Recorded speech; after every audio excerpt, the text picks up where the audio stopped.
get out of church. We're able to get out of church and come home without being soaked. We're happy. We trust what we see. We take what we see and we say, no problem. That said, today, February 15th, is the 46th day of the year 2026. We have 319 days left until 2026 beats us by. Today is the 7th Sunday of 2026 on the 8th week of the year, and it is the 57th day of winter. So Ambassador Lisa, you still have 33 days to wait for that white stuff or to see that white stuff.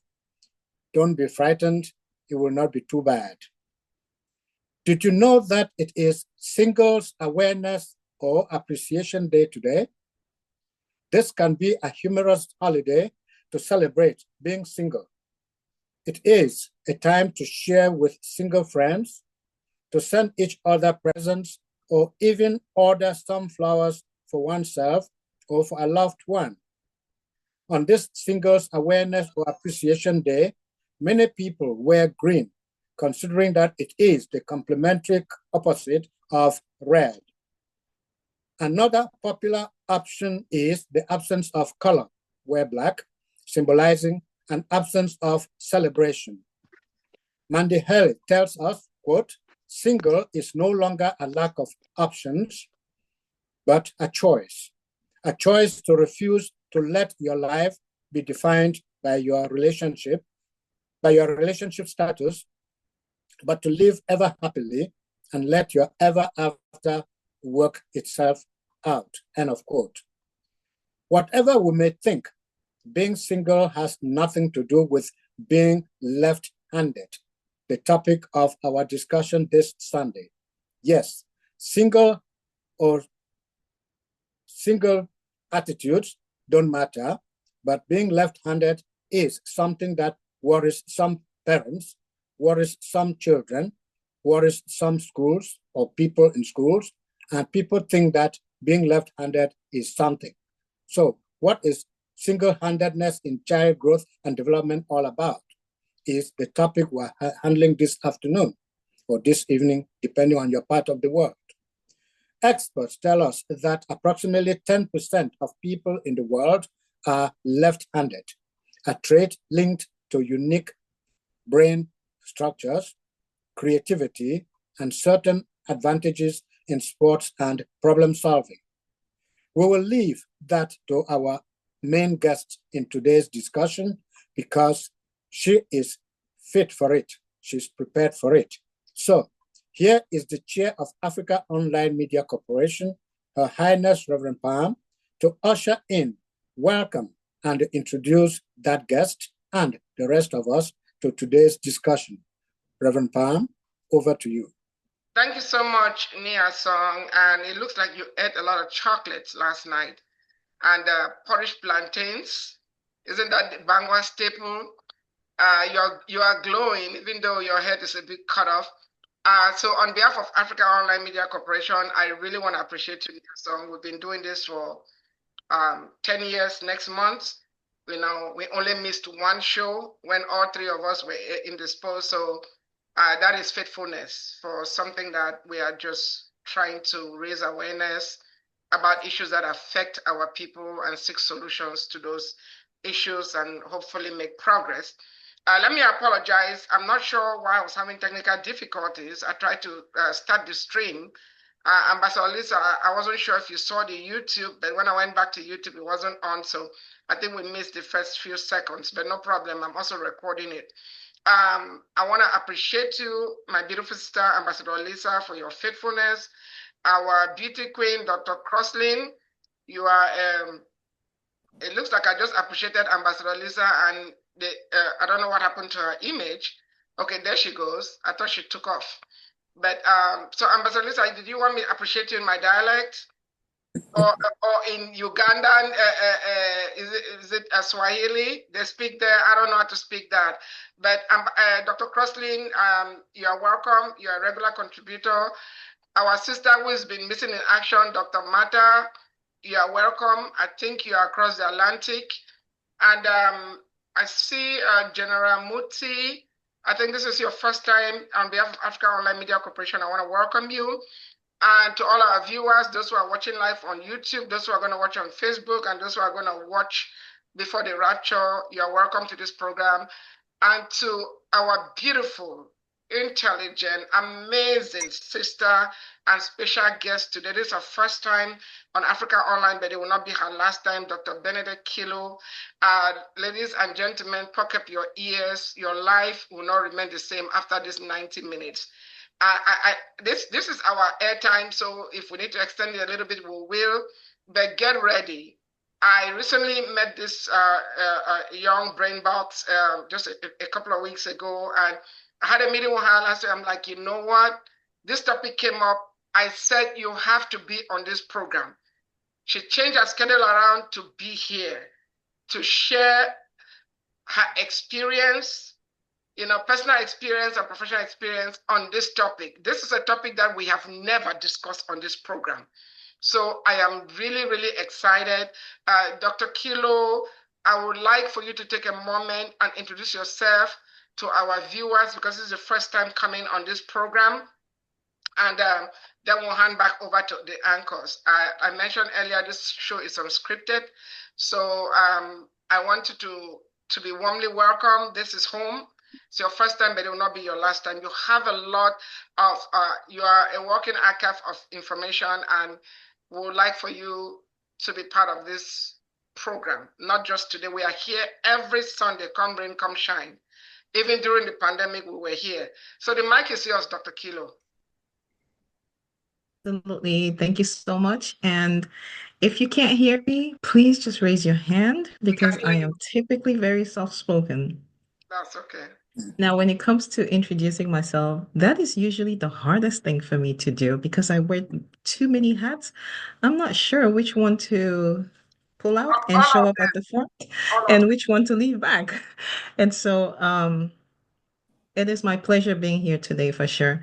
But I am Dr. Bernadette Kilo, and I am Cameroonian of origin. I am a physician, and I work as an autism spectrum disorder clinical coordinator, as well as a consultant for a prominent medical group here in Atlanta, Georgia. I am also, one of the things I like to introduce myself as is, I'm the mother of Braylon, Bradley, and Brianna Kilo, commonly known as the 3Bs. They are my CEOs, and they're the reason behind the 3Bs Global Autism Consulting Group. So I work for them. Awesome. That is because I am the proud mother of 3 autistic children. And I definitely do my best not only to advocate, but to raise awareness so that I can empower other parents who look like me and who have challenges that I am very too familiar with, coming from another country as an immigrant, and how to navigate not only the educational system, but also the medical institutions.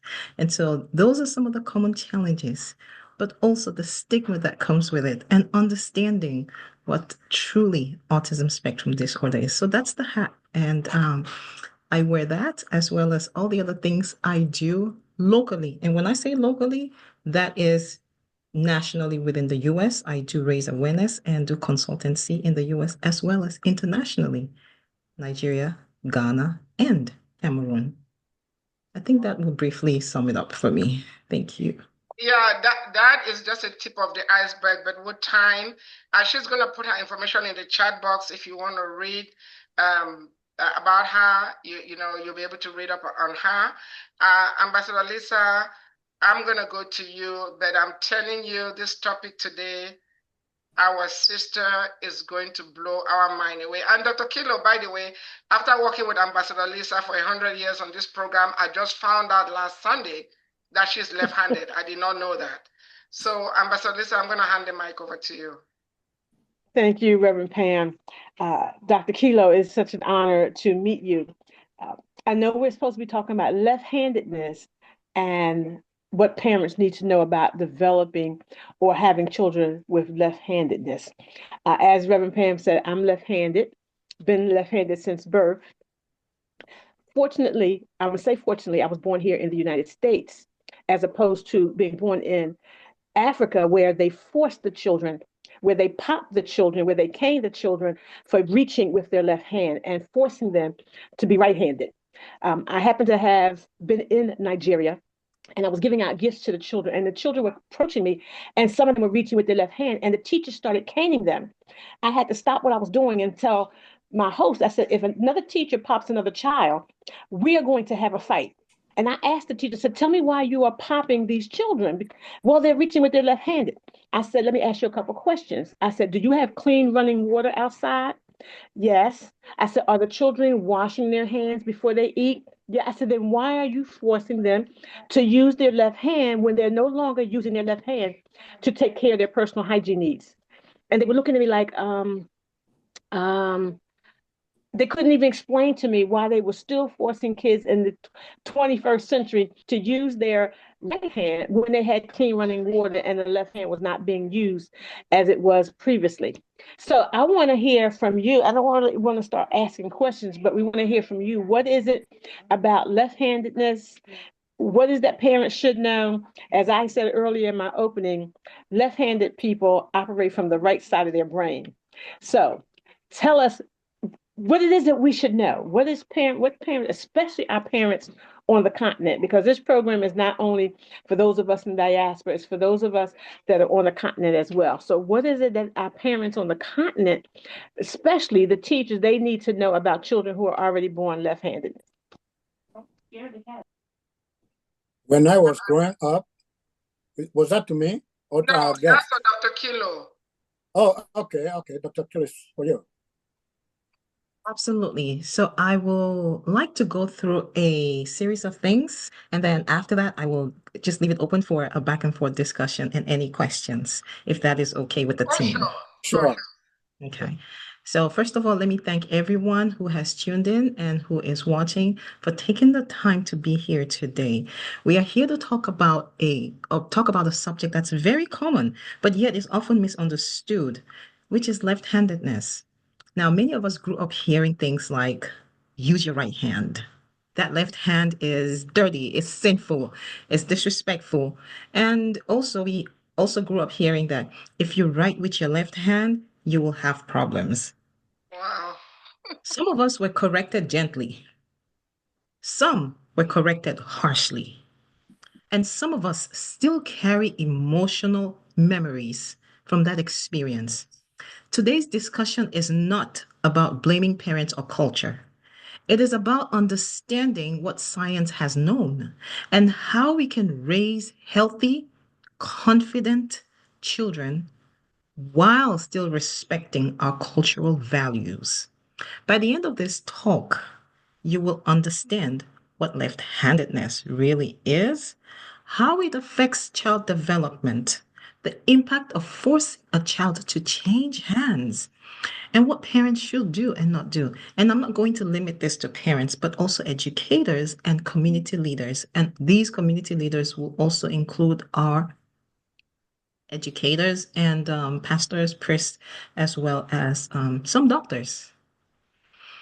Now, what is left-handedness? Left-handedness just simply means that a person naturally prefers to use their left hand for everyday tasks.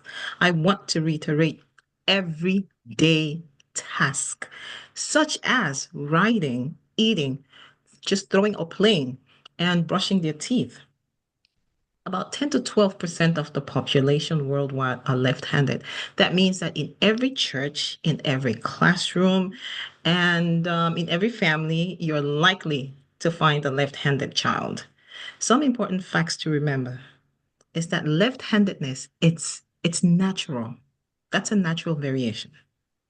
It is not a disease. You can't catch it from another person. So if you put your child next to another left-handed child, the other child does not automatically become left-handed because they contracted it from another child. It is not caused by bad parenting. Neither is it a spiritual problem. Most scientists agree that handedness is influenced by genetics, so it runs in the family. Therefore, if there is a left-handed child in the family, somewhere along the generational line, there was an individual who was left-handed. It doesn't matter if the person was forced to be right-handed. It doesn't change the genetic of it, okay? And then scientists also agree that handedness is influenced by brain development before the child is born. So before the child comes into this world, how the brain is wired in utero, that means when the child is in the mother's womb, once that happens, it's happened. So once left-handedness is wired in that way, then the child will come out left-handed. A child does not choose to be left-handed. Just as they don't choose their height, they don't choose the color of their skin, neither do they choose the color of their eyes. Now, to understand left-handedness, we must understand the brain. The brain has two sides. I remember when I said the brain has two sides, I had a parent who looked at me and said, wait, you have one head. Yes, you see the head. They're like, how does the brain have two sides? Well, you have one brain in that one head, but that brain is split in half. There are two sides to it. It has a left side and a right side. Each side of the brain controls the opposite side of the body. That means your right brain controls the left side of your body. The left brain controls the right side of your body. And so when a child consistently uses one hand, in other words, we will call it when a child consistently express dominance for one hand, it means that the brain has organized itself naturally. That's it. So the brain actually wired itself in that way so that the child will either be left hand dominant or right hand dominant. I have to stress that so you can actually understand when we get to the area of the part where the child gets forced to use the opposite hand. Now, why does this matter? Hand preference is connected to language development, coordination, writing skills, and confidence. When we force a child to switch hands, we are asking the brain to work against its natural wiring. That is absolutely damaging in every form and fashion. This can confuse the brain, especially in young children whose brains are still developing. The window of opportunity for a child to learn most things faster. I'm not saying after the age I'm going to list means that they can learn, but there is the window of opportunity, which we call the window of neuroplasticity. This is the point at which when you teach a child something, they're able to just absorb it, okay? From 0 to 5. Usually, hand dominance is expressed between age 3 and 6. So by that time, it is firm that the child is going to be or is left-handed, or if the child is right-handed. The other thing I want to bring to your attention is by age 5, a child does not have a hand dominance. These are kids that will constantly use both left and right. Two things could happen. That child could eventually become ambidextrous, but that is also the key and the clue that the child is developing, there's a developmental delay. Okay. Wow. It doesn't mean there's something wrong with it. It's not bad, but it's just that the brain hasn't definitely finished its process of having the child determine dominance so that we can see that preference. Now, some cultural beliefs. In many African cultures, the right hand is associated with respect, cleanliness, and honor. The left hand may be associated with disrespect or impurity. These beliefs are cultural, not biological. It is important to understand that culture only explains customs. It does not explain brain development. This is where we have challenges. When we separate that, we start thinking that the child is being disrespectful. No. Culture explains custom, not brain development. So a child using their left hand is not being disrespectful. They're simply following how their brain works. It is important to distinguish or to make the distinction that teaching manners is a good thing. As parents, as community leaders, as custodians of the culture, we must teach the child what are good manners. Changing a child's natural development is harmful, which is why forcing a child to switch hands is not the best option. Of course, we want to teach the child that yes, when you come into a certain space, it is respectful that we greet the elders with our right hand. That is different from making sure that that child only eats, take care of their basic needs and rights with the right hand. So we're forcing the child to do those. These are tasks that the child has to complete every day. This child is not meeting the chief or meeting the royalties every single day to greet them with their right hand. No, that comes once in a while. So it is okay to teach good manners based on your culture. So I want you to understand that we can accept left-handedness and still respect our culture. Sure. Awesome. So a child can be taught to greet their elders respectfully. It has to be both ways. The elders need to understand that just because a child greeted them respectfully and they have to sit at the table and the child eats with their left hand, elders need to accept too. See where both things have to come in play? We have to find common ground. Okay? And to understand cultural expectations, we have to teach the children how to understand cultural expectations so they are ready. This point is very important for advocacy. I have seen children in homes where that has happened just because they greeted someone with their right hand and they had to sit down to eat. They got yelled at because they were like, wait, you just used your right hand. That means you can use your right hand to eat. We have to teach them to advocate for themselves. Yes, I did that because out of respect, but I am by nature left-handed. Okay. So we don't have to force them to write with the wrong hand, the hand that is not dominant. We don't have to force them to do that. And we don't have to force them to eat unnaturally. This causes them to feel ashamed of who they are. Now, what happens when the child is forced to change hands? This one is the most important part for today's talk. Research and child psychologists have found that forcing a left-handed child to switch can lead to learning difficulties. There's usually poor handwriting, which can last up to adulthood. I have seen it firsthand. Slow reading. They have challenges with reading, and they have trouble concentrating. Some parents don't even put two and two together. You have a child who has shown left hand dominance. You spend your entire time trying to fix that by correcting the child and forcing them to use their right hand. Then once they get to like first grade, second grade, they start having behavioral issues. And then you're asking yourself, why is this child having issues? Oh, they start saying, well, my child can't focus. They're having difficulty concentrating. They're having issues learning. Well, guess what?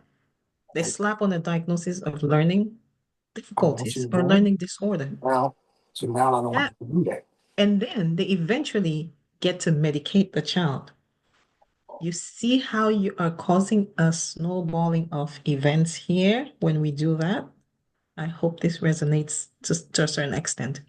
The other issue that a child could develop if we force them to switch hand is speech problems. I have seen a child stammer and stutter just because of that. And then they also have a delayed speech development. Please, I want us to understand that speaking and speaking is totally different from communicating. Okay. Now, the prerequisite for verbal communication is speaking and speeching. Therefore, if your child has challenge with speech and language acquisition, they're more likely to have challenges with verbally expressive communication. There are multiple domains under that. That will be a subject for another time, okay? And then there's also the issue of emotional effects. They develop low self-esteem, anxiety, fear of making mistakes, and feeling wrong or bad. Behavioral problems could also come into place. You see children who get frustrated, they become withdrawn, there's anger, and there's even refusal to write or learn. They don't feel motivated to do anything. They don't, especially in the school setting. And that is because of that change. It's very difficult. What you've done is you're telling the brain to rewire itself. It's hard. Many adults who struggle with confidence today can trace it as far back as when they were being shamed or punished for being left-handed as children. This does not mean that parents intended harm. Well, if you don't know, you don't know. But now you know. And so we must do better once we acquire knowledge. So left-handedness and intelligence. The myth was that left-handed people had lower intelligence, and that comes from historical times. This is not true. Left-handed children are not less intelligent, and they're not slow learners. In fact, many scientists, artists, leaders, and athletes are left-handed. Case in point, one of the former US presidents, number 44, is left-handed. Barack Obama. Okay. Left-handed children often show strong creativity. That creativity aspect is key. I've worked with a lot of left-handed people, and trust and believe me, when it comes to creativity, they are on point. And problem-solving skills for that, okay? Remember I said the two sides of the brain control the two opposite sides of the body. Now, when it comes to language, there is one part of the brain where language development is highly focused in, prevalent for language. That's the left side of the brain. When you are right-handed, you have no flexibility. You are fixed on that left side of the brain. When you are left-handed, here's the difference. You do have the flexibility when it comes to language development because you're not only restricted to the left side of the brain, so you can see things from multiple perspectives. That's what I'm trying to say here, because you have not only the left side center, but you also have the right side of the brain, which controls the left side of your body. And so a lot of times things will ping to the right side before, or for you to process it, do it, or draw it out. Okay. And if we had to talk to our Christians who are present, keep in mind that in the book of Judges, chapter 20, verse 16, it says that among all these soldiers, there were 700 select troops who were left-handed, of whom could sling a stone at a hair and not miss. That is accuracy beyond measure. To have 700 people, these are 700 great people. They were soldiers, and they could do that. That is phenomenal. Now, this verse highlights left-handed men as skilled and exceptional warriors. Their left-handedness is presented as a strength and not a flaw. And you can also see left-handed notable leaders in the Bible in Judges 3:15. In Ehud, who was a deliverer for Israel. I usually call him the UPS before UPS came. Can you imagine having to run from one village or one town to another to take news? You had to carry the mail. And he did it all with his left hand. He used his left hand to deliver mail. That's what he was good at doing. And he did it at such rapid speed that no one could understand. So there you go. UPS before UPS. The key difference in all of these cases is the support, okay? We must support left-handed children so that they can thrive. A suppressed left-handed child struggles. Now, how can parents support left-handed children? Here's the practical part of it. What parents should do. It's very simple. Observe. Do not rush. Hand preference becomes clear between the ages of 3 to 6, like I mentioned. Give the child their time. And so what if they become left-handed? It is not a bad thing. It is not a curse. It is not a spiritual problem. They are not of low intelligence. I just explained why they have a better advantage. It is best to be able, you have two sides of the brain, and you're only using one as a right-handed person for the most part when it comes to processing language. And here you are having a left-handed person who's using both sides of the brain to process language. Tell me who's most efficient. You have two machines that are running at the same time. So think about it. Who's most efficient? So observe, don't rush. Allow the child to use their preferred hand, especially for things like writing, drawing, eating, just doing their everyday task. Allow them to do that. Protect the child from shame. Avoid the hand constantly. Stop using that hand or telling the child you will bring shame. I went to observe a family. I went in to see, they had concerns about the development of the child and they had questions. Hey, is this autism or not? We're not sure. And I go into the home and I went for the brother, so he was the first, and the youngest. The first time the child walked into the living room and handed something to her mother, she used her left hand. She was 2 years old, and she used her left hand. And the mother said, "No, use your right hand." First, I sat and I wanted to observe. I don't want to jump in too quickly, and so I observed. And the child isn't sure what to do, and the mother is insisting. So the mother takes her hand, moves the object to the right hand, releases the left hand, and then prompts the child to put her right hand forward to hand her the object. And the child does it, and then she takes it. Less than a few minutes, the child goes back, is playing with her toys, comes back again, and she needs help. Guess what hand she brings the item in? Left hand. Left hand. Yes. She brings it again in the left hand. And this time the mom is like, "What have I told you about that left hand?" I was like, whoa, I had to stop her. And I said, "What's the issue with the child's left hand?" And the mom was quiet. I said, "Well, tell me, what is the issue with the child's left hand is what I need to know." And she smiled. I said, "No, you're not going to do that to this child. Absolutely not." I hate the fact that I had to break it to her in a different way, but I'm glad I did it because even though I went for one child, I saw a challenge in the second one. But I had to teach her that if you accept this particular one that you're trying to break, then you will accept the others that are ongoing. So I told her, you are doing damage to that child by trying to push her. But this mom could not explain to me why she had to force that child to switch hands. She was parenting from memory, something I spoke about before at one of my other talks, that a lot of us are parenting from memory. We parent from the aspect of how we were parented. And so we think that this is the right thing to do. So because if I was left-handed and I was forced to switch over to my right, then I have to force my children too. No, that's not what it should be. So protect the child from shame, okay? And avoid using those words that will only bring shame. Instead, you should say, "That's okay, you are fine." If someone interjects and say, "Hey, you're letting that child disrespect you by using their left hand." No, that is not disrespectful. That child is actually doing what comes natural to them. Disrespect is actually forcing the child to do what does not come natural to them. So, well, Dr. Kilo, there is a hand that has been up for about 5 minutes, and without breaking your train of thought, I thought we should call on Dr. Bitazan to pose her question or make her comment, and then we'll continue from there. Dr. Kilo, are you okay? That's fine. Dr. Bitazan, please, your hand has been up for a while. Okay, Niason, just a minute, Dr. B. Are you guys hearing Dr. Kilo clearly? Because from my end, I'm hearing some statics. Maybe it's from my end. Is she coming through clearly?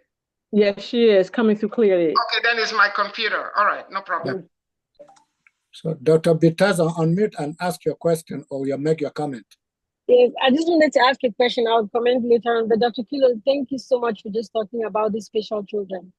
I just wanted to understand. I don't know if you've done some research or if you've kind of dug in and found out why we come from a culture where we find fault with left-handedness or when a child is behaving differently. And I'm not talking about things that are like complete. I'm just talking about, like you said, maybe using the hand or how their brain functions and so on. Do you have any background? Like, what is it that parents have against that makes them so antsy when they see a child just trying to express themselves in? Absolutely. That is a fantastic question. Okay. So here's the thing. It goes back to history. In order for you to know where you're going, you have to understand where you came from. It's that historical piece that we are lacking. And it is very necessary to understand the depth of the history and how that damage was done to us. I have to take you back as far back as colonization and slavery in order for you to understand this, the reason why we as a collective people have challenges with that. Okay. Now, let's start with the word left-handed. In order to describe a group of people who wrote with their left hand, society back in the days used the terminology sinister. That was deemed to be something bad. Keep in mind, as human beings, whoever dictates what you get born into society, that becomes the prevalent or the dominant trend of thought. Let me give you an example. And we use handedness because there were many right-handed people. So everything was made to be right-handed. That meant to society then that this is the normal thing to happen. Whatever normal means, I have no idea. But anyway, that was deemed to be normal. When people who were left-handed started coming into the world, that was seen as different. Human beings in general, once something is different, when we don't know something, when we don't understand it, what's the first thing we do? We stigmatize it. That by nature is a coping strategy. I want us to understand that because that will help us when we meet people who are very reluctant in accepting certain group of people. Okay. So when left-handedness came in, society did not understand what neurological difference meant. We just knew one type of neurological variation. Right-handedness, that's it. That's all we knew. And so when left-handed people came, they were deemed as, oh, because this is different, it had to be bad. We don't have much knowledge or understanding of this group of people. And so they started classifying left-handed people as disabled, low intelligence, low IQ. Keep in mind, if you look anything like me, if you ask that question and you look like me, trust you me, our great did not have access to information. All we knew was that we were under a group of people that told us that this is bad. We took it and we flew with it. Now, what was the coping mechanism for us? Our coping mechanism was to hide those children. Technically, that was what we used, the word hide. But typically, what we were doing was protecting. Okay? That has passed on from generation to generation to generation. Remember, I mentioned we, majority of the times, parent from memory. It's been passed down. I saw my mother do this, and so I do it. My mother saw her mother do this, so she does it. My mother's mother saw her mother do this, and so you see how that's going. That word sinister became linked with left-handedness. But over the years, the definition of the word sinister changed. So sinister became equivalent to bad. It carried on over the years.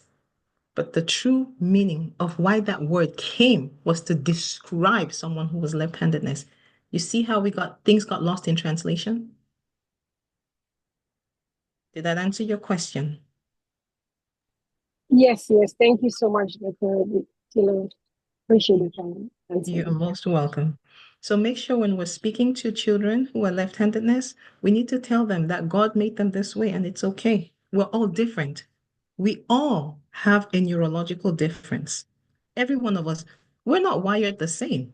Now, in terms of approaching certain things, yes, there's certain, we know that right-handed people, of course, it's the left brain, that wiring is the same.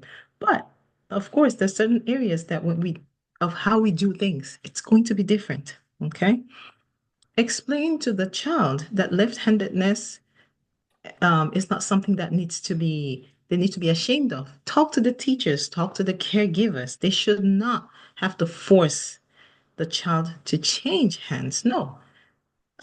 listen, if God did not think that the left hand was very pertinent to us in society, he would not have given it to us. As a matter of fact, we would have just had two right hands. Each culture without harm. Children can learn to respect, they can learn to observe cleanliness, and they can also have or portray good manners. With still being left-handed, they don't have to be right-handed to do all these things. So we don't have to damage a child's development just because we are trying to force them to be left-handed. So for families of faith, I want to encourage and tell you that left-handedness, it's not sinful. It is not a curse. Neither is it rebellion. Children are created with differences. Some are tall, some are short, some are right-handed, some are left-handed. We see a lot of taboo things in our society and in our community. We were not the first one. Our culture takes longer, or our people, it takes us longer to be aware of some of these things. Once again, let's go back to history. What did you and your parents have access to? Because if your parents had access to that information, you wouldn't have that problem in the family. Keep in mind, the more difference comes into our DNA, the more we are going to try to understand it. The misinformation we see today in a lot of things that we see as challenges remains the same misinformation that was there as far back as even the biblical times. It's the same thing. We have different groups of, like I said, if you look anything like me, there was a time when they thought people who look like me were what? Low IQ, inferior. So someone took it upon themselves to make their race superior and made my race inferior. I hadn't seen people that look like me. And so when they travel, they realize that, oh, other people on this earth. But wait, the color is different from ours. You know, one is this color and the other one is this color. Yeah, right. And so they're But like, the first color you showed, is that really a color? that's a good question. And And there's so somebody that looks like the second color. exactly. And so you see how that got divided. And over the years, you were taught to understand that one color was superior than another. And then we realized that, wait, we're just as smart and even smarter than this other group of people. Hey, we're not different. And now we're fighting. Look how many years we've been fighting for that. You have other people who are going to fight for that right as well. We're still fighting. It's been how many years? And you and I are still fighting. You're going to have people who are left-handedness who fought. It took a lot of awareness. It took a lot of awareness. That was actually a category. In the past, do you know left-handed people were not allowed in public schools? They didn't have that. Yes, left-handed people were not allowed in public schools. Right here in the country that you sit in, right here, it wasn't allowed. They weren't allowed to go to school, in public school. They had a separate type of school for them because they were left-handed. See how, but over the years, awareness has been raised. And guess what? Amen. Come to better understand. We must do the same for the other things. We have to raise the same awareness and educate our people. Okay? So acceptance is not abandoning one's culture. It is protecting children's well-being. So accepting left-handed children, you're not betraying your culture. No, you're not. You're showing the diversity in which your culture. Doctor, can I ask a question? Wonderful. We'll come to you, Dr. Martha. Dr. Josue's hands was up early. And then Real quick, I'm just going to finish this. Okay. So I'm at the last point. So let me go ahead and finish that and then we take all the questions. Okay. So parents, let me encourage you that your child's hand was never the problem and it's still not the problem. It is the stigma, the shame, the fear, and the lack of understanding that are the problem. So when you allow your child to develop naturally, you build their confidence, you protect their mental health, you improve learning, and you strengthen your relationship with that child. So let's move from correction to understanding, from fear to knowledge, and from shame to support. Every child deserves to grow up feeling that I am normal, I am accepted, and I am capable. And to close out, I would like to encourage my Christians that my brothers and sisters in the Bible verse, my brothers and sisters, believers in our glorious Lord Jesus Christ must not show favoritism. That is James 2:1.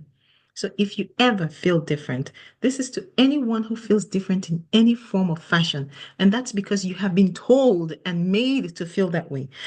Specifically, my lefties. Okay. If you ever feel different, remember, you are not flawed. You are fashioned. And if you meet someone who Awesome. seems different from you, see them as God does, wonderfully made. Yes. I was born in a time where being left-handed was not a good thing. And so I remember when this hand had to be wrapped. Oh, Oh, when I raised this hand, I got that. I had to learn to use my right. And over the years, when I braid hair, the girls who ask me, "Are you left-handed?" I'm like, why? They're like, because you braid like a lefty. Do you know why? When I do grocery, the heavy bag gets carried on my left hand. You want to guess why? mhm. It's the strongest hand. Absolutely. That's the dominant hand. The dominant hand. Mhm. There we go. So I ended up becoming ambidextrous. But a lot of times I make fun of it. And I told my parents one day, I'm like, yeah, I'm just one confused girl. See, I'm just totally messed up in the head. That's why I do crazy things every now and then. But but yes, these are some of the things. And you have people who are adults and still remember what they had to go through, the challenges they had to go through. So I want you to remember that, okay? That you are wonderfully made, irrespective of what hand Wonderful. you are using. Yeah. Thank you for listening. And thank you for loving your children enough to come here and learn. Thank you. Wow. Dr. Kilo, that was powerful. And I'm glad we were able to let you get through your explanation. I did not realize, many times I've been on the continent for over 20 years, and it has always been, dealt with uncleanliness. I had never heard about the disrespect that the left hand presents. So now I am equipped, and we did have some questions before we get to the top of the hour. We want to hear from Dr. Jose, if he has any questions or comments concerning what we've just heard today. Then we'll come to Dr. Martha, and then we will come to the rest of our guests. We want to welcome our Chief Medical Officer, Chief Dr. Agoji. We're so glad that he has taken time between delivering babies to be with us at this time. Dr. Jose. Hi, can you guys hear me? Yes. Yeah. Hi, thank you, Dr. Pam, Ms. Potts. You guys are awesome. And Dr. Kilo, I am a neuropsychiatrist, a child neuropsychiatrist. I'm in Lowell. So I appreciate what you were saying. Look, I've gone through the same thing. I was born in the Bahamas. I'm left-handed. When I went to Haiti, now, Dr. Kilo, I never realized why they forced us to write right hand. So I'm glad you're talking about these things. Luckily for me, I was not punished, but so now I can write with both hands. But I'm glad you're saying that because, by the way, do you know the last 7 U.S. presidents have been left-handed? Obama, Bill Clinton, George H.W. Bush, Gerald Ford, Ronald Reagan. All of them were left-handed. But thank you. And the other thing I want to tell you, Dr. Kilo, so I want to talk to you about a software we have that can help parents who want to teach their kids. That's for neurodivergent. They call it interactive metronome. I have it in my clinic. That can also learn kids, those of us who are left-handed writing with right hand. That's one of the, but it helps with autism, ADHD, and stuff like that. But anyway, thanks for your awesome presentation. And what I'll leave with last, parents, is really acceptance, self-compassion to teach our kids, to teach ourselves, then we can accept the best part of our culture. But thank you, Dr. Pam, all of you guys who have created this awesome platform. Thank you. Let me just. Josue was ambidextrous. I honestly did not know. And like I said, announced last Sunday, I've been working with Ambassador Lisa for 100 years. I didn't know she was. I just heard the word lefty today. Yeah, I cannot shake somebody's hand with my left. I can't even give. Do something. That's how we grew up in Cameroon.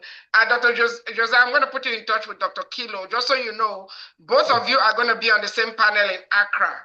You know, yes, thank you. Dr. Kilo is an autism expert. Okay. That's her expertise, just so you know. So, but both of you, if you go on our link online, you will see her there, and both of you are going to be on the panel. So you'll be in Accra, you get to meet each other. So I'll connect you guys. So let me hand back to the uncles. I think Dr. Mata is next. Please, good evening, everyone, and accept greetings from the UK. Yeah. Honestly, when I listen to Dr. Kilo speak, it is like she's playing tapes about my life. Wow. Because I got so emotional thinking of the POP that I carried on my right hand, my left hand, sorry, at the age of 4 up to 6, and the rules or restrictions that I had to follow. It is really draining, and I really blame this on ignorance, because even at this level, I've confronted my father. You see, when we say education is very important, if I hadn't gone to school to learn about the effects of this switch from a left-handedness to right-handedness, I wouldn't have even understood how much it affects the hemisphere, how much it affects my functionality. Now I have a daughter who is left-handed, and I am so protective of her. I ensure that I ask her questions. Has anybody ever mentioned that you should switch your hand or anything? She said no, and I'm very happy. At least in schools here in the UK, they cannot do that to her. Everything that you mentioned, from stuttering, I stutter. I am ambidextrous. Not only that, I am very creative. I'm a poet. And I write novels. I've not published any novel yet, but I'm a published poet. And I have this fear in me of making mistakes. And I have very excellent problem-solving skills. And I'm very, very flexible in language development. I am an English teacher. I was trained in a teacher training college. I became an English teacher for many years. So I understand a lot what we go through. The stereotypes, the stigma, sometimes name calling, and even more. In school, sometimes my mates will make fun of me when I try to switch. I'll try to check if my parents are there. If they are not at home, there are things I want to do with my right hand. I will steal a minute to do them. So like eating, I eat with both hands, because if I'm eating with the left hand and they're looking at me, I have to switch. But every other thing, like cooking, if I'm slicing, everything is done with my left hand. I write with both hands, but my right hand, but I write better with my right hand. On the blackboard, I write same with both hands. So I have this question for Dr. Kilo. Reading about left-handedness, I came to realize that it is not only caused by genetics, but developmental and environmental factors, that is nature and nurture effects. What do you have to say about this? Thank you. You're welcome. Dr. Martha, thanks for sharing your story, and you're brave. You're brave. So thank you. And I hate the fact that you had to go through that. And I know you still think of the memories from there. It definitely is still there. And your story isn't one that I haven't heard before. I've heard this from a lot of adults who still get emotional as to what they have had to go through. And I am glad that you are teaching your child to be a better advocate for herself by advocating for her. So you're modeling that. And thank you for doing that. And to answer your question as to the environmental things, yes, absolutely. Now, because genetics is the predominant and they were able to pinpoint genetics as a lot of times the world of science, even though they can research, we can't pinpoint that one particular thing and say, okay, well, you know what, it is this, maybe this a cookie, or maybe this, but I'm just making an example. It could be this one particular thing that is prompting the left-handedness to come in. There's still questions that we have to answer and that we still don't know. But yes, there are biological factors. We don't know which one in particular. And there are also environmental factors as well. All of this happens, all they know is that this change in wiring typically happens when the child is in utero. Whatever will delay brain development will delay the process of hand dominance. It could also be a factor in determining which could become the dominant because of those aspects.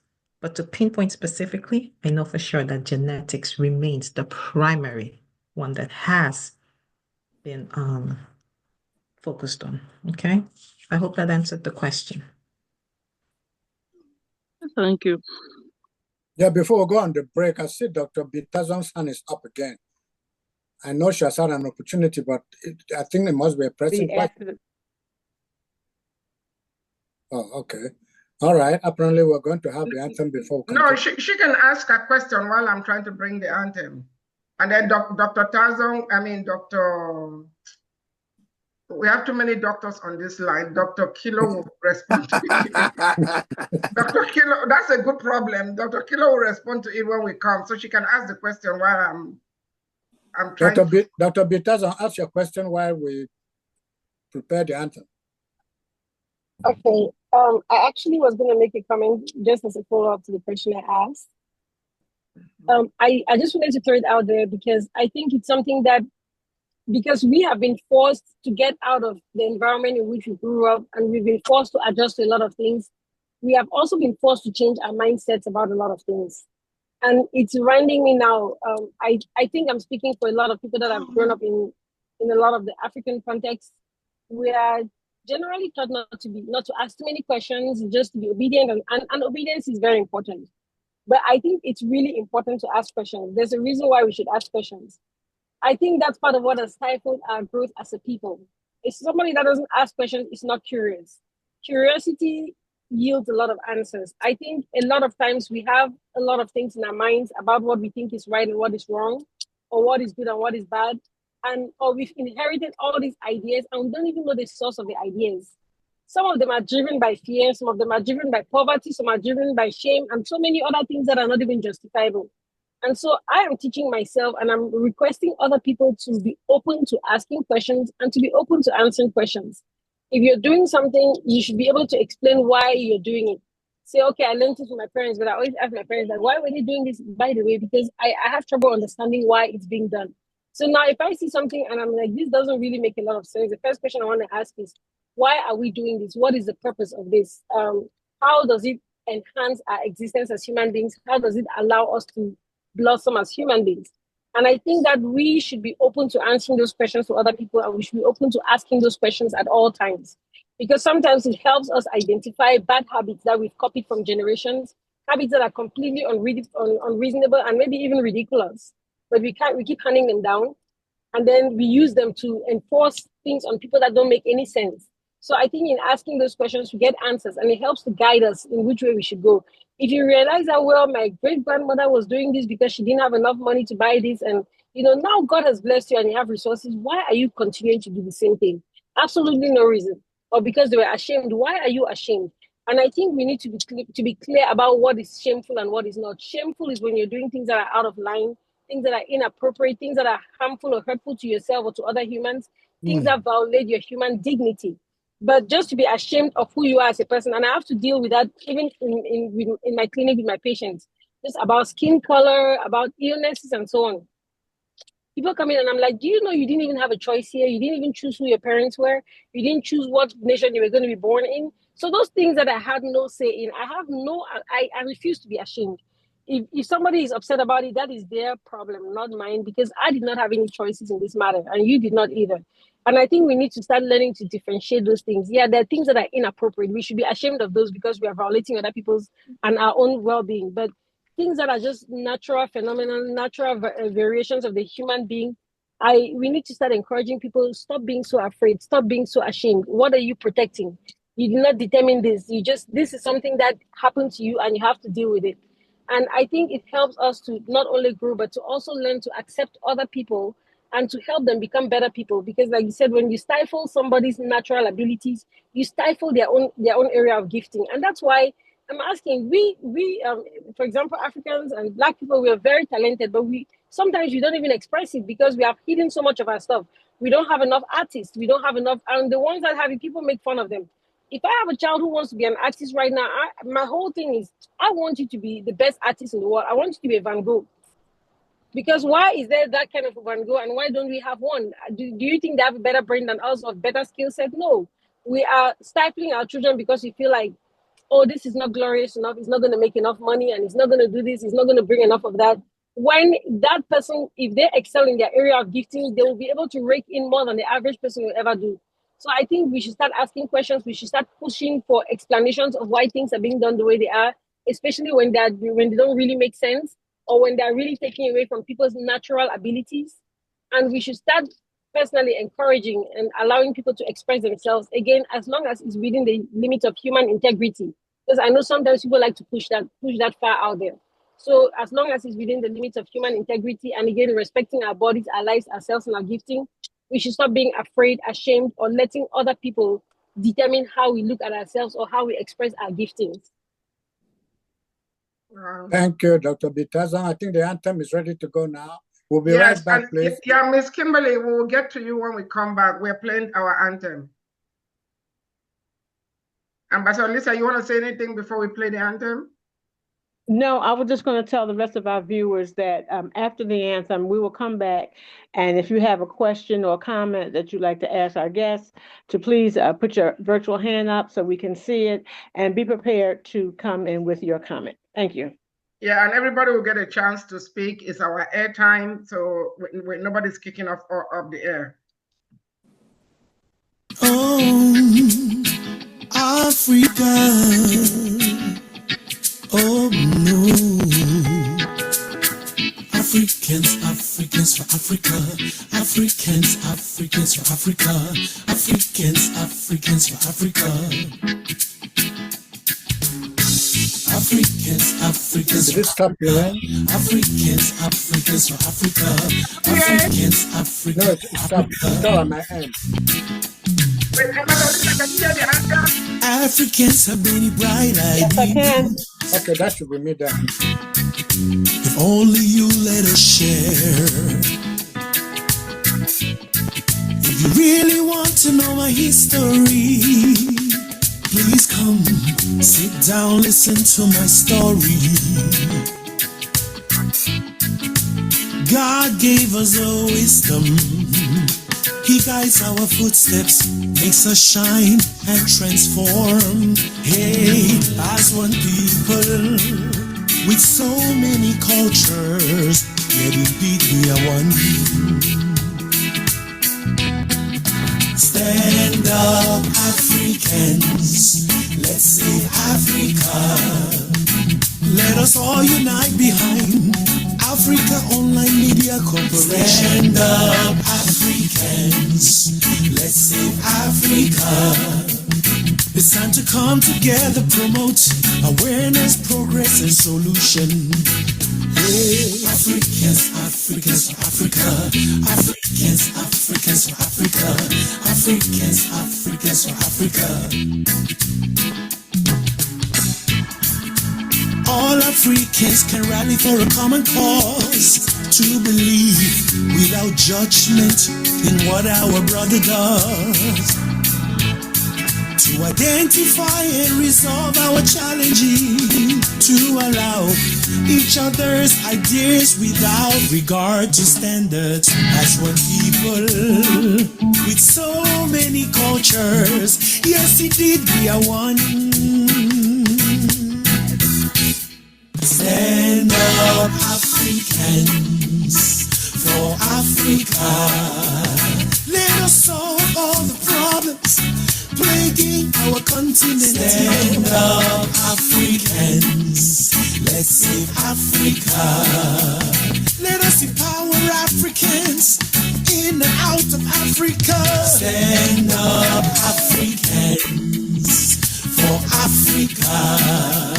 Africa Online Media Corporation, that's a good way to start. Stand up, Africans.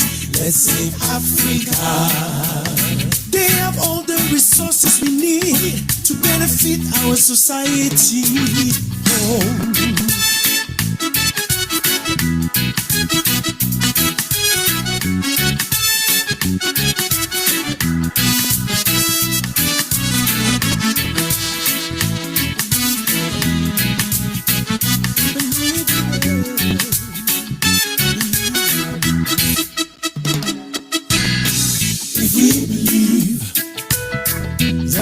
Education for everyone.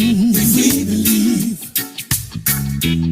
prosperity for Africans, if we believe medical facilitation for Africans, if we believe stand up, Africa, yes, for Africa.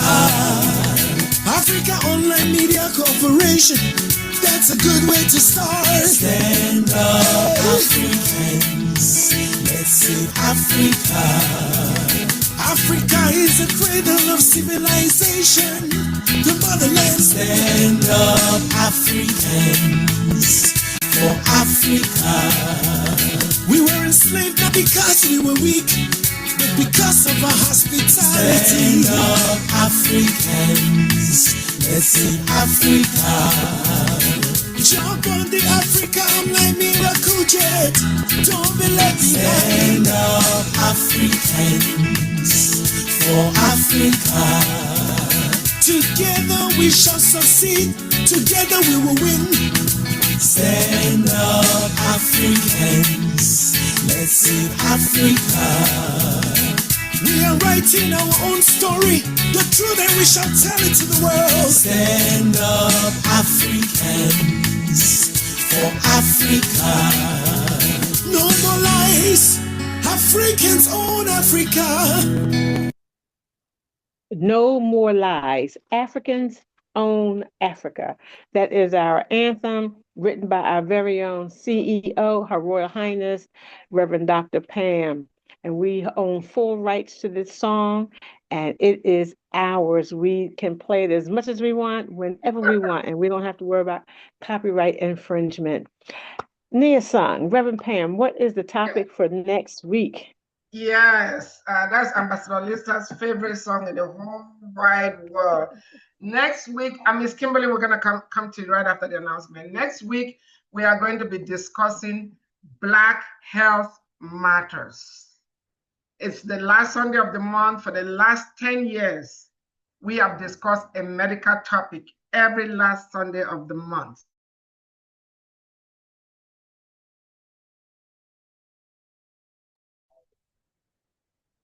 So Black Health Matters.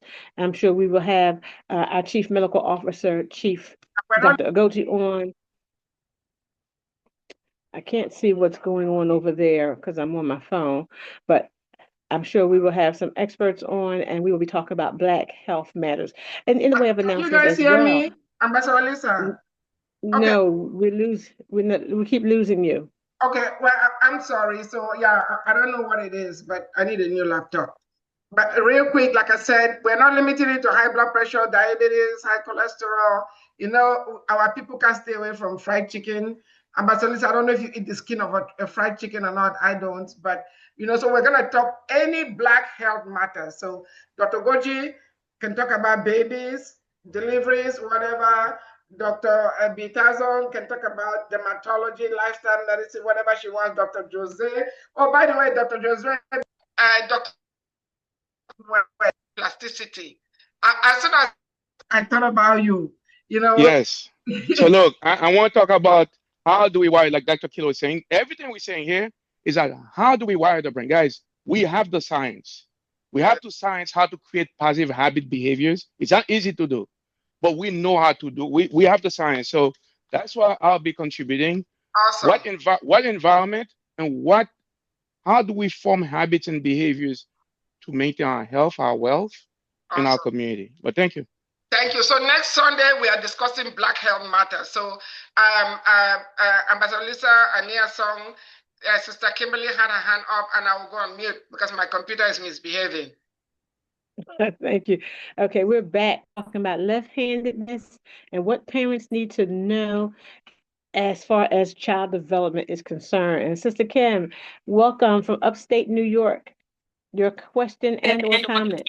I just want to say thank you so much, Prophetess Lisa, and to the guests who spoke today. I have just been so inspired by the conversation and the encouragement. I remember 20 years ago when I was raising my young children and went to a doctor. The doctor says, this label.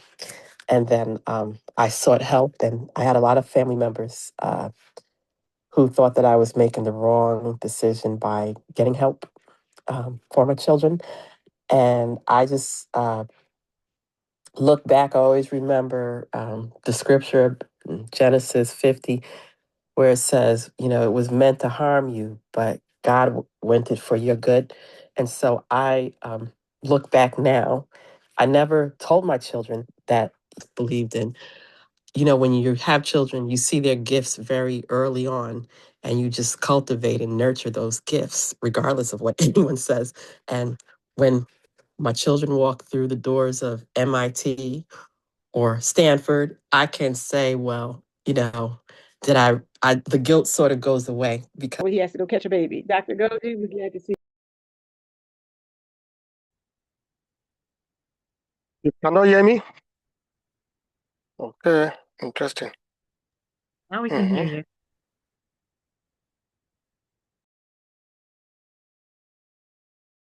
Just went back off.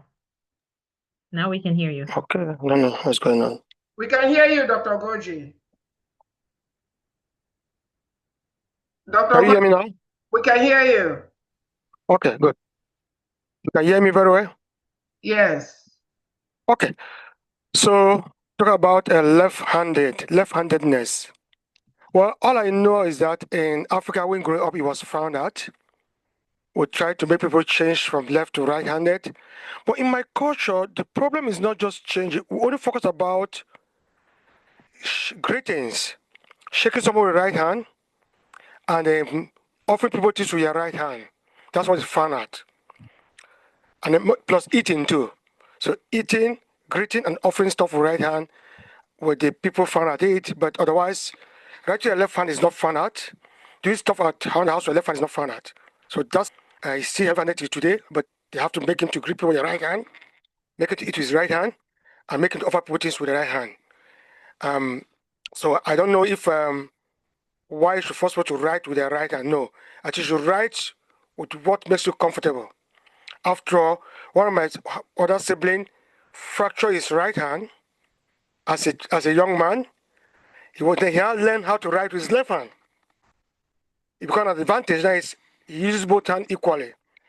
So I don't know why we do those things, but basically in Africa it's viewed as disrespectful for you to greet someone with your left hand. Offers people things with their left hand, but they don't like it. I think not a matter of us, it's a part of education, use your left hand as much as you can. But things like shaking hands, offering things should be done with your right hand. I'm not sure if that's going to affect the brain as much as you suggested, if you just change a few things like greeting, offering food, and eating. So I don't know. Dr. Kilo may shed more light if that three things can change things. Absolutely, Dr. Gorgie. Thanks for the question and the comment. And so when I did the presentation, one thing I wanted to make sure that we were able to distinguish between was things that are daily tasks versus what are cultural and customary norms to us. Our custom when it comes to respect is to greet the elders with the right hand. And so, yes, it is okay to teach your customs and culture to your child based on where you are. That is okay. What poses a challenge is when we have to force the child to do something that, on a consistent basis, for extended periods of time, when they have to do something that does not come natural to them.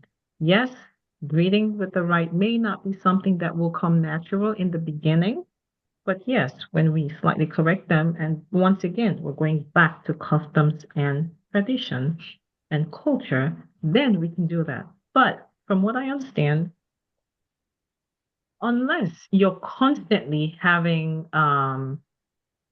if I had to put it this way, most of the times, if you think about it, you're growing up back home, how many times did you extend your hand to greet your elders? It didn't happen too often. If you think about it, let's go back. It didn't happen that often because when that uncle and auntie came, what did you do? There we go. Absolutely. See that? So the frequency for that wasn't there. So that will not necessarily impact to the extent we're having to force a child in a classroom to switch hands and to change that hand versus even children who grew up in the royal palace. I don't think they greet the chief every day, every minute, with how are you going to greet with your hand? So it's the same. I just wanted to make sure that we distinguish those two things. Okay. Yes, growing up in my days in my village in Lewa, in Bangwa country, I know that we wanted children to use the right hand. It was more for the need to respect the elders than any other thing. But one thing we prevented children from doing with the left hand was taking or giving something, especially money. You don't give money to somebody with the left hand, you give it with the right hand. Show some respect. Even today, one of my sons asked me about a month or two ago why I asked him to give something to somebody with the right hand. I said it's just show of respect. Okay. Okay, let me jump in here, anchors. I put it everybody. There is a question that is burning inside me, but I'll wait till we get the others who have not contributed, Dr. Crosslin and General Muti. After that, my hands have been up. Ambassador Lisa Nia-Song, my hand is hurting me because you guys neglected my hands. So after them, I must ask this question. This is what prompted this show. Over to you guys. Okay. General Muti, do you have a comment? Yes, to first unmute. You're muted. Please kindly unmute. General Muti, please unmute. We don't know if it's your name or it's the name of your device. Okay. Yeah, there you go. Thank you. There you go. All right. Yes, I have several comments. I want to, Dr. Kilo, first and foremost, if you was born in America, they would really kill you about your name. Just teasing you about your name, because it has a whole other connotation in America. Kilo, yeah, right. Yeah, right. Exactly. My comments is mostly, I want to try to expand the dialogue and try to be more specific, because I think specificity is important. I've heard multiple comments and sort of people are like skirting around it. I want to go straight to the source. Much of what we're talking about, this so-called left-handedness, once you understand the science, we realize that most of this stuff is nonsense. Once you got the science, and science dictates who's going to be left-handed and who's going to be right-handed. And so all the other stuff is just nonsense. But to be more specific, the much of in continental Africa, much of that comes from the Arabs, in Arab imperialism and Arab colonialism, or as I like to say, cancerism, and Europe, and then after them, the Europeans with their colonialism and their cancerism, and their superstitions, both of whom were heavily religious people, or came with religiosity, and they brought their superstitions with them, and they imposed them on us after they dominated us and subjugated us. And as a result, that came to us with America, those of us who was kidnapped and taken off to America. And we deal with that. We're still dealing with that to this very day in 2026. Much of the European, we dealt more so after dealing with Arab subjugation. We had to deal with European subjugation.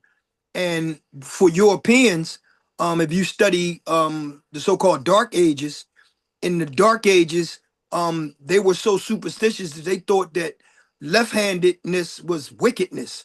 So much so that many of the knights would, if a child was trying to use their left hand, they would punish the child, sometimes even at death, sentence them to death for using their left hand.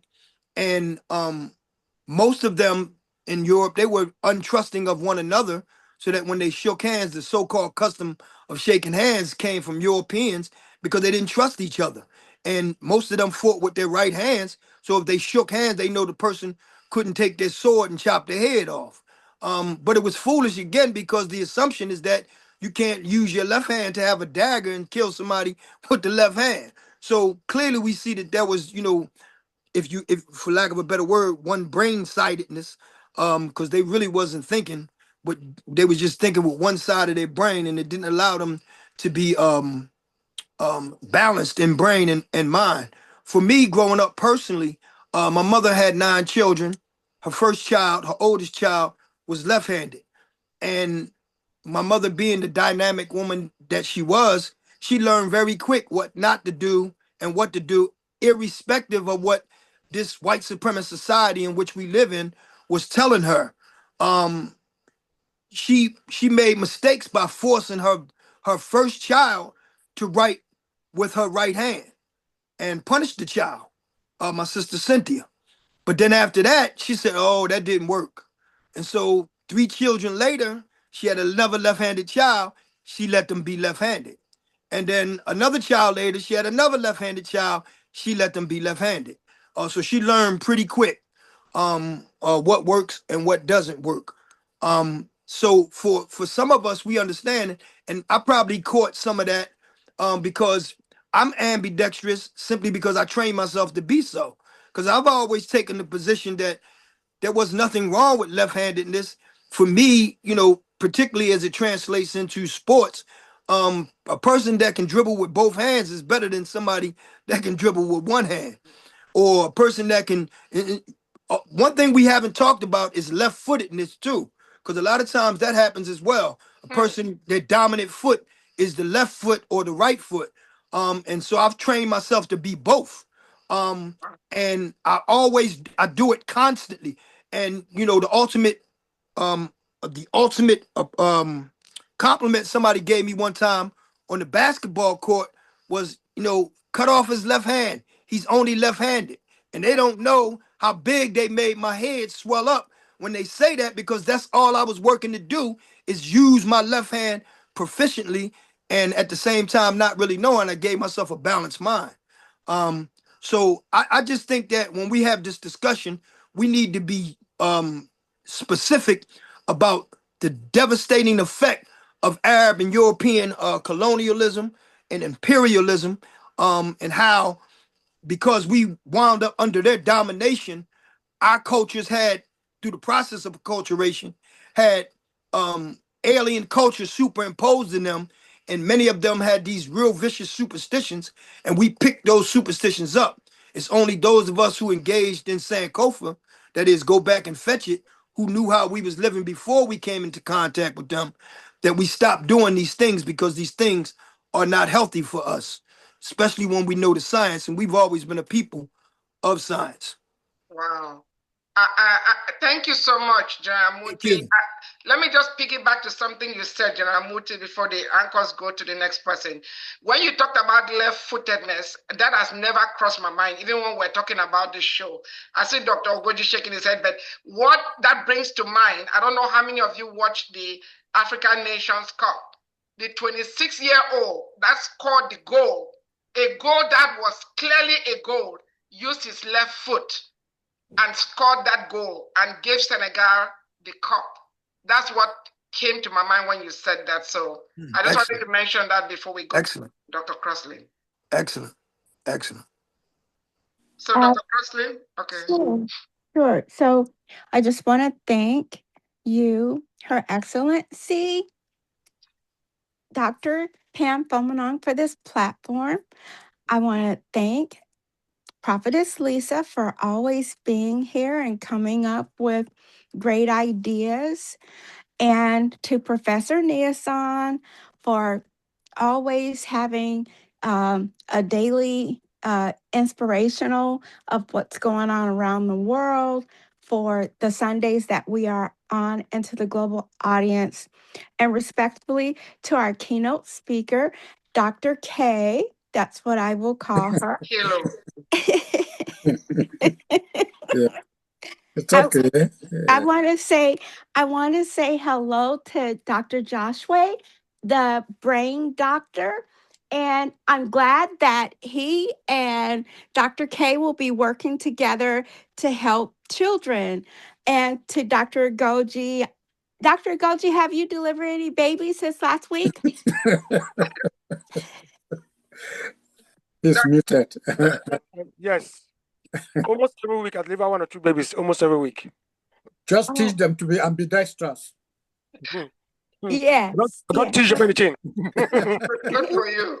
And speaking of ambidextrosity, if that's a word, when we go shopping, everything pretty much is for right-handed people, like the cashier, when you put your money in there, everything, CVS, everything is pretty much like scissors, makeup, a lot of things. And so driving a car, here in America, everything's, pretty much for right-handed people. So I understand everyone's frustration. Thank you so much. Okay, I gotta do this, and I'm glad it's our. You broke up. Can you hear me? Can you guys hear me? Go ahead now. Yeah, we can hear you now. Yeah, Dr. Kilo, you cannot get off this show without sharing that testimony. You shared a powerful testimony about being in the operating room and having to take over from a left-handed surgeon. Please share that. My body was shaking. I had goosebumps everywhere. Please kindly take a moment and share that experience before we take our round of the table. Thank you. Absolutely. So here's what I shared. So I was a medical student. I was doing my clinical rotations at that time. I was doing surgery at Far Rockaway in New York. And the chief resident at that hospital where we were doing a program, or where I was doing my clinical rotation, was a lefty. And that morning I show up, had to be in clinic at 4 a.m. was the time I was scheduled to be in the hospital. So my journey I lived in Brooklyn, and my journey pretty much started at 2 o'clock in the morning because it took me that long by train to get to Far Rockaway. And I get there right when rounds were getting over. And as soon as I walked into the room, they were like, "Oh, you got chosen to do surgery." I was like, "No, I wanted to sleep." Yeah. Then I go to the next round. And so I got chosen to be one of the students who was going to assist at that particular surgery. And so, did the necessary, went into surgery with the chief resident. There were 2 of us who were students who were chosen for that particular case. I happened to be one of them. And of course, we stood by the operating table, and he's going through the entire process teaching. So we're teaching and we're learning at the same time. And right when the surgery was done, he started closing up the patient, and the chief resident said, "Hey, we had done a month of sutures." And so it was like, "Okay, you know how to do this. I think I can leave the rest for you guys." So he did the lower layer, and the top 2 layers was left for us to do. And he looked at me, he's like, "You, next." I was like, "Oh, and I came up there and, stood in place as usual over the body, and of course, the surgical tech, she's like, wait, you didn't tell us you were going to have a student to do this because I only prepared. I'm just giving you her words. She was like, you didn't tell us you're going to have a student do this part because we only prepared the left hand kit. And he was like, well, we'll get the right hand kit, but she's going to do it. And the surgical tech was like, oh man, this is wasting my time. And I said, hey, you could pass me the needle. And she was like, well, this is a left-handed needle. I'm like, yes, pass me the left-handed needle. She was like, okay, well, do what you can. Let me go get the right-handed kit. Pass me the needle, and I sutured. The chief resident, he stood right when he was about to exit the OR. He turned around and saw me, and he was like, she using her left hand? I said, yes. He walked out of the OR, ungowned, to the at the mirror, and he was watching, so the glass, and he was watching, and he used the microphone. He's like, my name then wasn't DeFortune. And so he said, Dr. DeFortune, are you left-handed? I said, I guess. I don't know. And he said, but you're using your left hand. I said, well, yes, I can use my left hand. And he said, are you left-handed? I'm like, no, I'm not left-handed. But you're using your left hand. I said, I know. And so by then I completed the next layer. I completed that top layer. Now the final layer. By this time, the surgical nurse, they hadn't prepped for a right-handed tip. So they had to get one to be brought down to the OR. So they're waiting. And I continued. They passed me another needle and I used it with my left hand and I just kept going and I was doing my work. Yeah.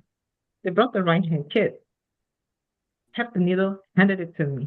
That was the tricky part, believe it or not. Because I had to go on the other side of the table and do the suture with my right hand. And so when I started doing my right hand, the surgical tech was like, good grief, he's ambidextrous. And I turned around and told the chief resident was still there observing. And I said, well, I guess I'm both. And he was like, wow, we've never had an ambidextrous student in here for surgical rotation. And so ever since then, I got called into every procedure.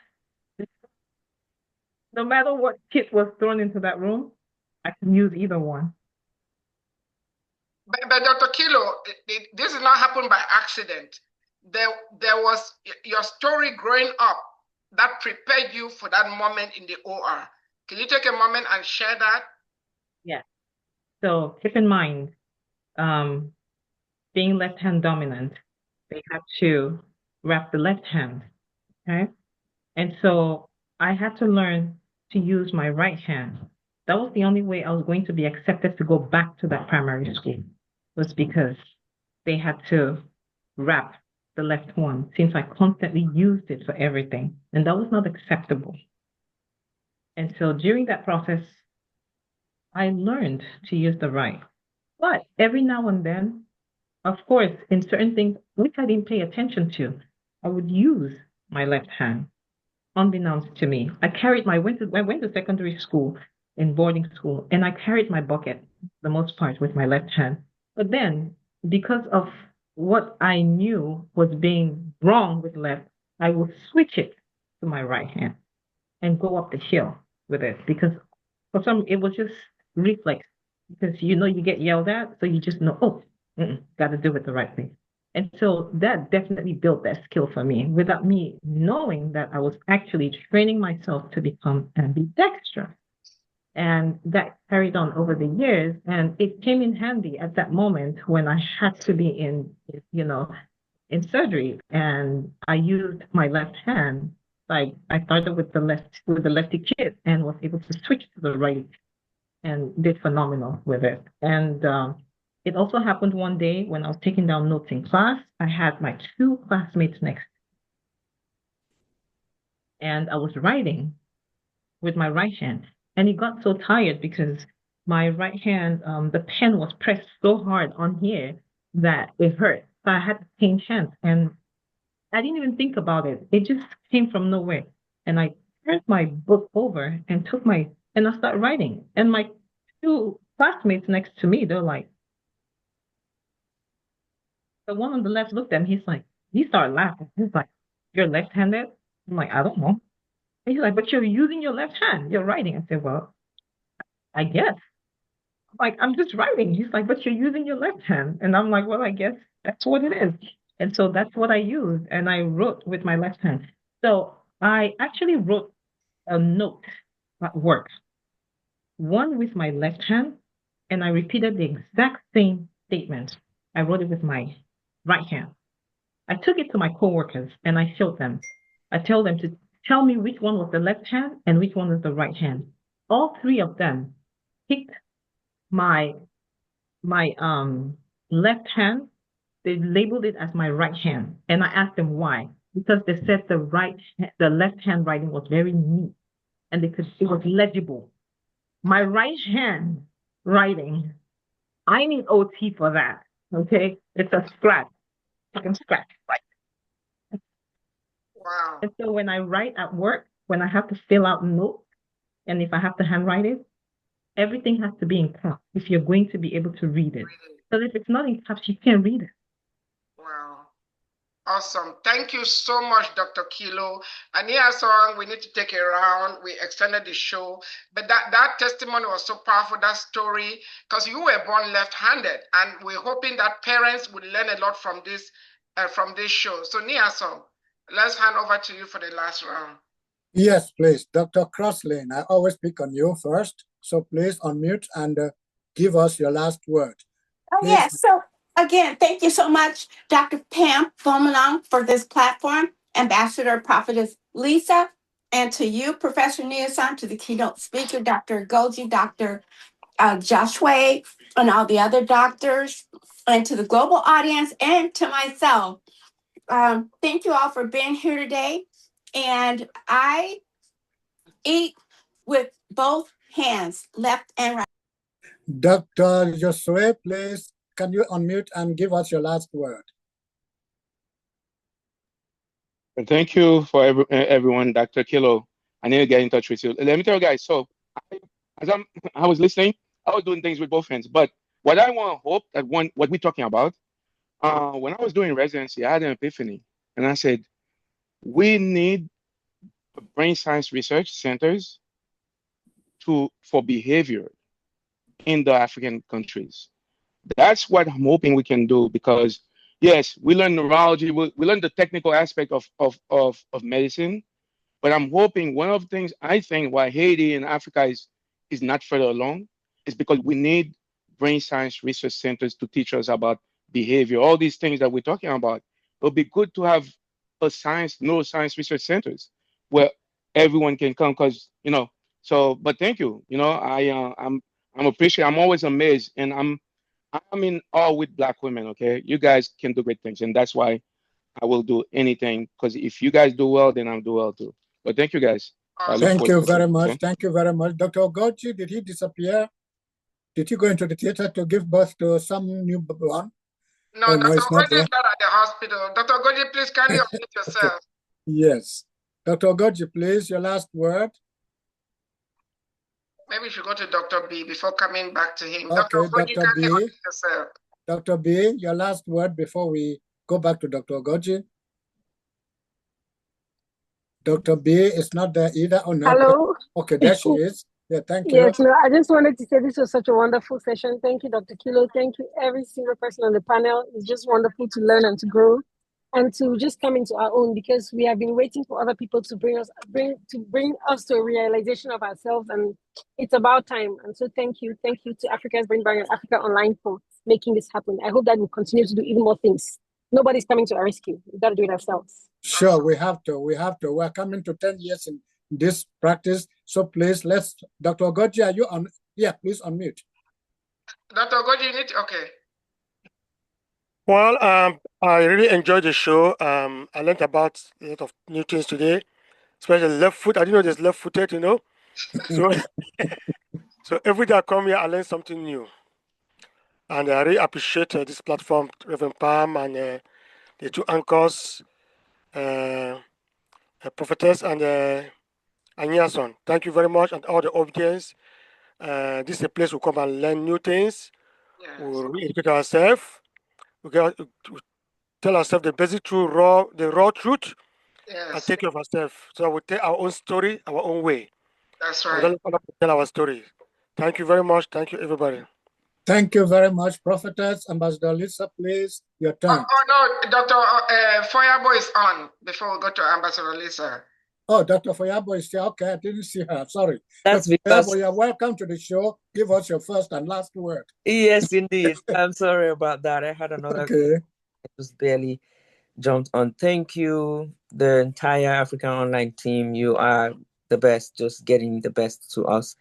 I would definitely be listening to Dr. Kilo's presentation as a replay. But I got a little bit at the end about the wrapping of the hand, and it reminded me of those days when they were putting bitter leaves and all whatnot onto people. My husband is ambidextrous. He's right and left. I have no idea what happened when he was younger. So I'm going to find that out after I read. He writes with his right hand, and then he eats with his left hand. But most things that he does, like housework and outside the yard work, it's left hand. So I have a feeling that it must have started as left-handed and was not encouraged. So he had to use his right hand. I had an experience with my dad when he visited me. I was pouring champagne. I had the champagne in my right hand and the glass was in my left hand. And then I poured it and I gave it to him just instinctively because that was the hand that had the glass and that was my left hand. And he looked at me and said, "Is that what America is about?" It's a culture thing. Yes, that's right. Got it as disrespectful. Yes. But I got over it. But anyways, it's good to bring it to light. Many more people need to hear and know this. So thank you for bringing it, Dr. Thank Kilo. you very Thanks, much, everyone. and thank you for coming in today. So we're happy to have you. Now we go to Ambassador Prophetess. Please. Thank you, Nia Song, and to everyone here in the Zoom room and those of you who will be listening to the replay. This was a very interesting, informative conversation on left-handedness, child development, and what parents need to know. Like I said, we know that on the continent, there are many reasons why they don't want children to be left-handed. Today, I learned that it was about respect. I only knew about the hygiene part.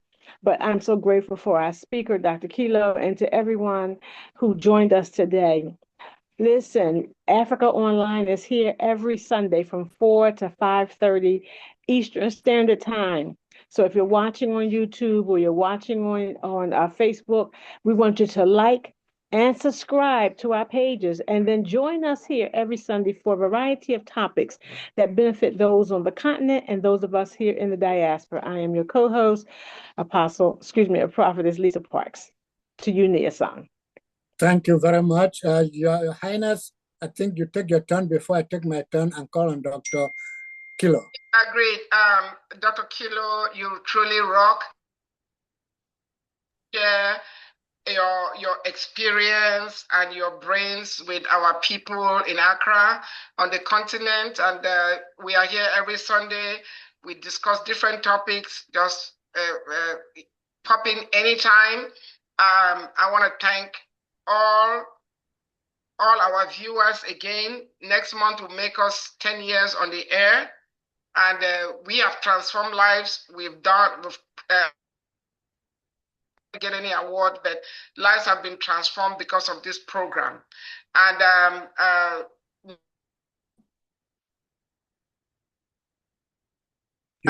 what happened? Can you guys hear me?